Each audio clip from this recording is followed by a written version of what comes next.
अस्सलाम वालेकुम, उम्मीद करता हूँ सब खैरियत से होंगे। मैं हूँ फैसल बशीर, आपको वेलकम करता हूँ अपने डिजिटल प्लेटफॉर्म में।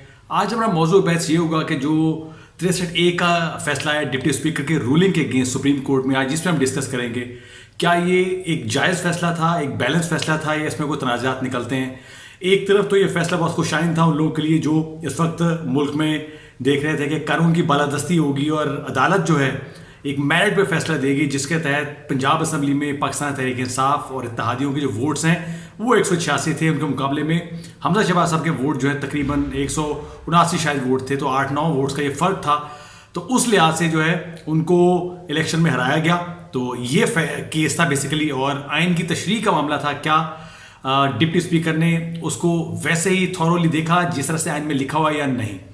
दूसरी तरफ जो इस फैसले के बाद मरियम नवाज साहिबा ने और जो पीडीएम है उसने इस फैसले को मुस्तरद भी किया और इसको जुडिशल को भी करार दिया और इसके प्रोसीडिंग में हिस्सा भी नहीं लिया, इसको बाइकआउट किया। लेकिन इसकी मिसाल हमें शायद हुकूमती सतह पे कभी नहीं मिलती, क्योंकि यही वो बेंच था जिसने फैसला दिया था इमरान खान साहब के अगेंस्ट, और तब इसको हक और सच की फतेह भी कहा था, मिठाइयाँ भी बटी थी, और इन लोगों ने कहा था कि आज मुल्क में जो है कानून का बोलबाला हो गया। तो ये दो रवैये क्यों, हम इससे ही बात करेंगे कि हमारा रवैया क्या होता है जब अदालत से कोई भी फैसला आता है। तो बात अदालत में केस था क्या? अदालत में केस बेसिकली ये था कि जो डिप्टी स्पीकर की रूलिंग है वो जायज़ और आइन के मुताबिक है या आइन के मुताबिक नहीं है। तो पहले दिन से ही हमें ये नजर आना शुरू हो गया था, जैसे ही रिमार्क्स आना शुरू हुए कि डिप्टी स्पीकर ने इसकी रूलिंग जो है वो आइन के अकॉर्डिंगली नहीं थी। तो हुआ क्या बेसिकली, जो 10 वोट्स थे पीएमएलक्यू के, वो उन्होंने ये कह के मुस्तरद कर दिए कि चौधरी शुजात साहब जो पार्टी के सदर हैं उन्होंने डायरेक्ट नहीं किया पार्लिमानी पार्टी को कि वो परवेज इलाही साहब को वोट दें। हालांकि अब ये देखिए उनका, अगर हम ख़त को ही मिसाल के तौर पे अगर हम थोड़ा सा इसको डायसेक्ट करें, इस पर ज़रा गौर करें, जैसे कि इमरान खान साहब वाले जो ख़त है उसको भी सारे गौर से देखते हैं, तारीख क्या है, कब लिखा गया, कब मिला, उसके जो है मदरजात क्या है ख़त में, किसको एड्रेस किया गया, ABCD सारी बातें उसमें हम जानते थे। लेकिन किसी ने भी इस ख़त पे अभी तक गौर नहीं किया। ख़त लिखा कब गया? ख़त लिखा कब जाता है? इलेक्शन से 2 घंटे के आसपास के दौरानिए में, और मिलता किसको है? डायरेक्टली डिप्टी स्पीकर को मिलता है। पार्टी आगाही नहीं है। अब पार्टी से पूछा जाता है तो पार्टी ये कहते हैं कि हमारे पार्लिमानी इजलास में मुतफ़िका तौर पर फैसला हुआ था कि हम वोट चौधरी परवेज इलाही साहब को देंगे। और दूसरा, ख़त के अंदर एक और बात भी लिखी गई और चौधरी परवेज इलाही साहब को भी डायरेक्ट किया गया कि आप भी हमजा शहबाज साहब को वोट देंगे।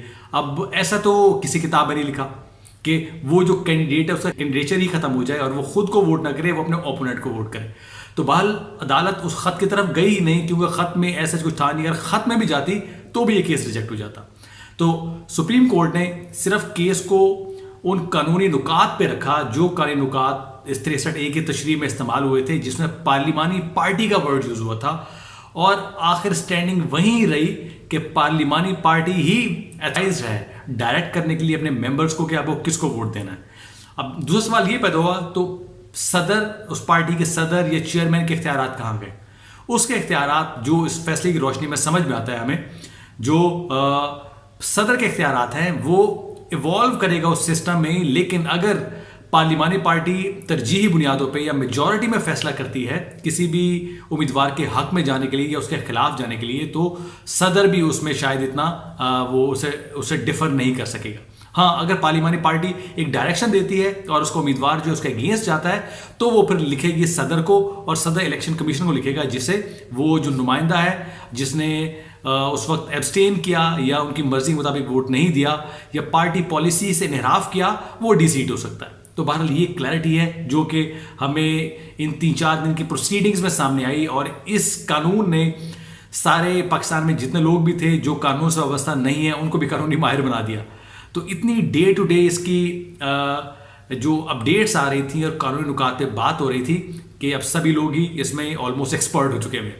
तो बहरहाल इस सारे जंग के नतीजे में परवेज इलाही साहब मुबारकबाद के मुस्तहिक हैं कि वो बड़ी जंग लड़ने के बाद और पाकिस्तान तहरीक इंसाफ जो है वो अपना किला मजबूत करने में कामयाब होगी पंजाब में। इसके फ्यूचर में क्या कॉन्सिक्वेंसेज होंगे इस पर हम फिर बात करेंगे, और आने वाले इलेक्शन में से क्या असरात होंगे हम इससे फिर बात करेंगे। लेकिन पूरी पीडीएम ने इस फैसले को मुस्तरद भी कर दिया, इसका बैकआउट भी किया।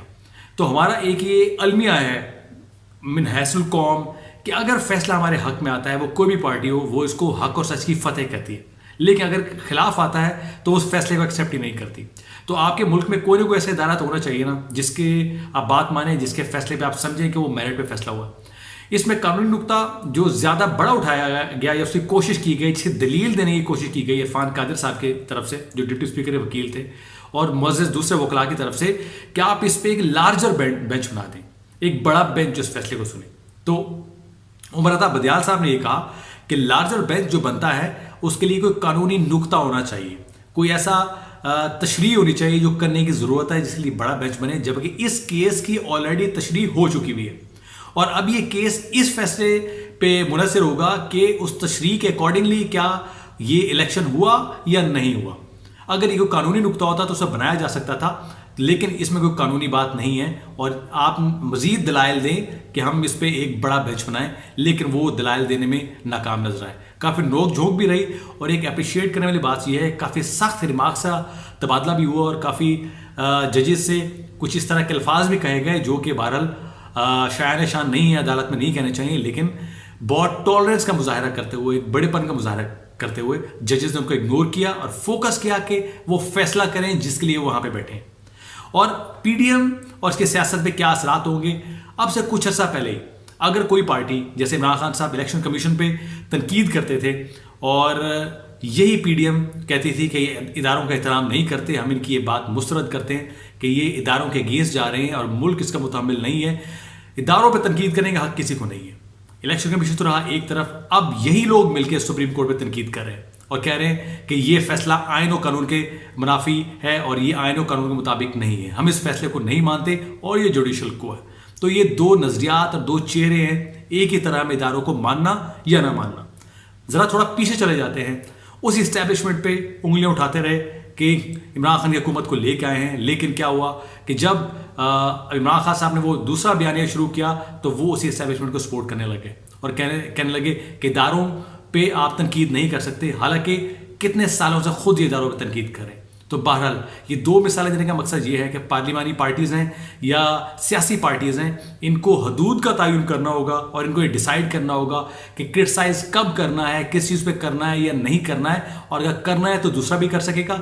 ऐसा नहीं है कि अगर कोई और तनकीद करे तो आप उसको तनकीद को रिजेक्ट कर दें, जब आप तनकीद करें तो वो जायज़ तनकीद हो जाए।